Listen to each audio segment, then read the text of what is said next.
சரி, குடியரசு என்றால் என்ன? ஒன்றும் நான் புதிதாக சொல்ல போவதல்ல. அனைவரும் அறிந்ததை.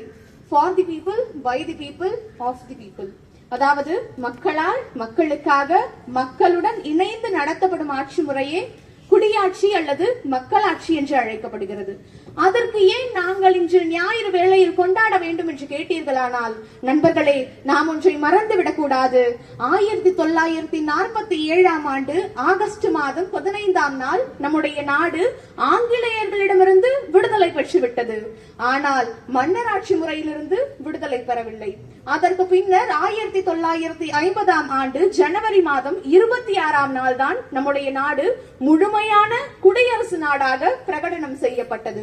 விடுதலை பெற்று தந்த பின்னர் நம்முடைய தேச தலைவர்கள் இத்தோடு எங்களுடைய பணி முடிந்து விட்டது என்று சொல்லி ஓய்வெடுக்க சென்றிருந்தார்கள் என்றால், இன்று நாம் ஏதோ ஒரு கொடுங்கோல் மன்னனின் ஆட்சியில் அடிமையாக இருந்திருப்போமே தவிர, இப்படிப்பட்ட கல்லூரியில் தேசிய கொடியை ஏற்றி வைத்துவிட்டு அனைவரும் சமமான சுதந்திர காற்றை சுவாசித்திருக்க மாட்டோம்.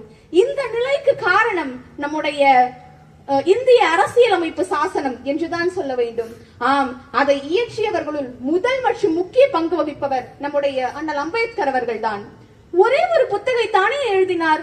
நாங்களும் தான் எழுதுகிறோம். ஒவ்வொரு செமஸ்டருக்கும் 12 அசைன்மெண்ட்டுகள், 3 ரெக்கார்ட் நோட்டுகள், 2 இடைநிலை தேர்வுகள், ஒரு தகுதி தேர்வு என்று நாங்களும் தான் எழுதி கொண்டே இருக்கிறோம்.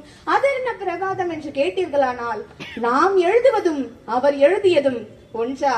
ஏனென்றால் அவர் உலகத்தில் உள்ள பல்வேறு நாடுகளின் அரசியலமைப்பு சாசனங்களை படித்துவிட்டு அதில் உள்ள சிறிய சிறிய குறைகளை கூட இங்கு நிறைகளாக்க வேண்டும் என்று எண்ணி, இந்தியாவில் ஒரே ஒரு குற்றவாளி கூட தப்பித்து விடக்கூடாது, ஒரே ஒரு நிரபராதி கூட தண்டனை பட்டுவிடக் கூடாது என்ற உயர்ந்த நோக்கத்தோடு சுமார் 2 ஆண்டுகள் 11 மாதங்கள் 166 நாட்கள் அதற்காக தன்னுடைய வாழ்நாளை செலவழித்து இந்திய அரசியலமைப்பு சாசனத்தை அவர் இயற்றி இருக்கிறார்.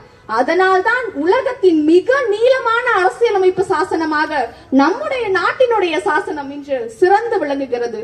சரி, இவ்வளவு நீளமாக இருந்தால் நாங்கள் அதை எப்படி படிப்பது?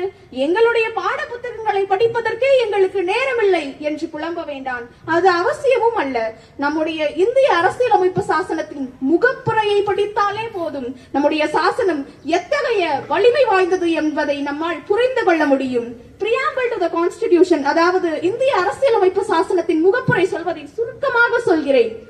இந்திய மக்களாகிய நாம் நம்முடைய இந்திய நாட்டை மதச்சார்பின்மையும், சமய சார்பின்மையும், இறையாண்மையும், மக்களாட்சி முறைமையும் கொண்ட நாடாக, குடியரசு நாடாக நிறுவுவோம் என்று அங்கு குறிப்பிடப்பட்டுள்ளது.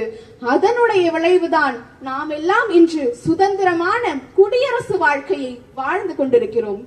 பல்வேறு மன்னர்களால் நாம் அடிமைப்பட்டு கிடந்தோம். இன்று எல்லோரும் இந்நாட்டு மன்னர்கள் என்று நிலைமைக்கு வந்திருக்கிறோம். இனியாவது கேவலம் ரூபாய் 1000ற்காகவும் ஒரே ஒரு பிரியாணி பொட்டலத்திற்காகவும் நம்முடைய விலை மதிப்பு மிகுந்த வாக்குகளை விற்காமல் சுயமரியாதையோடு வாக்குகளை அளிப்போம். நாம் யாரும் அதை செய்ய மாட்டோம் என்று எனக்கு நம்பிக்கை இருக்கிறது. வேறு யாரேனும் இதை செய்தார்கள் என்றால் அவர்களுக்கு விழிப்புணர்வு ஏற்படுத்த வேண்டிய அவசியம் மாணவர்களான நம்மிடம் இருக்கிறது என்பதனை நாம் உணர்ந்து செயல்படுவோம். மேலும் அரசியல்வாதிகளுக்கு முன் கையேந்தி நிற்கும் சாதாரண பயனாளிகளாக இருக்காமல் அவர்களோடு கைகோர்த்து நின்று நம்முடைய நாட்டினுடைய வளர்ச்சிக்காக பாடுபடும் மாண்புமிகு மக்களாக, குடிமக்களாக திகழ்வோம். இறுதியாக நான் கூற விரும்புவது, நாடு என்ன செய்தது நமக்கு என்று கேட்காமல் நீ என்ன செய்தாய் எதற்கு என்பதை நம்மை நாமே கேட்டுக்கொண்டு அதன் மூலம் நம் நாட்டை வலிமை படைத்த பாரதமாக உருவாக்குவோம். மகிழ்ச்சி. ஜெய் ஹிந்த்.